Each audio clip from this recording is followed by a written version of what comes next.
ஆசிய கோப்பை 2025 தொடருடைய 2வது லீக் போட்டியில இந்திய மற்றும் ஐக்கிய அரபு அமீரகம் ஆகிய அணிகள் மோதிருக்காங்க. இந்த போட்டிக்காக இந்திய அணி வீரர்கள் தீவிர வலைப்பயிற்சியில ஈடுபட்டு இருக்காங்க.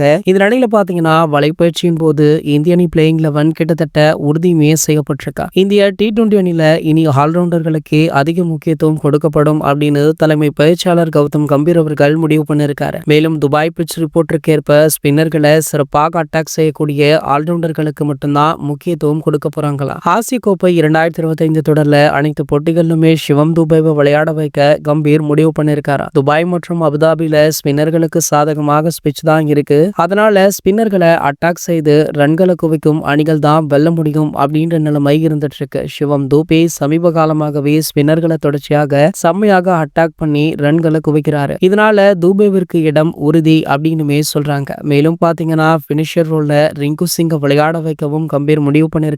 காரணம் சமீபத்துல உத்தரப்பிரதேச T20 லீக்ல ரிங்கு சிங் தொடர்ச்சியாக பெரிய பெரிய ஷாட்கள் ஆடி ரன்களை குவிச்சாரு. மேலும் அப்போது பந்து வீசியதையும் பார்க்க முடிந்தது. இப்போது பேட்டிங் மற்றும் பந்து வீச்சு ரெண்டுமே தெரிந்த பேட்டருக்கு தான் கம்பீர் முக்கியத்துவம் கொடுக்கிறாரு. ரிங்கு சிங்கிற்குமே பிளேயிங் லெவல்ல இடம் கிடைக்கும் அப்படின்னுமே சொல்றாங்க. இந்திய T20 அணியில ஹர்திக் பாண்டியா மற்றும் பும்ரா ஆகிய வேகப்பந்து வீச்சாளர்களுடைய இடங்கள் உறுதியாக இருக்கு. மற்றொரு இடம் அர்ஷதீப் சிங்கிற்கு கிடைக்கும் அப்படின்னுமே கருதப்படுது. தற்போது சிவம் துபேவுக்கு தான் அந்த இடம் கிடைக்கும் அப்படின்னு கூறப்படுது.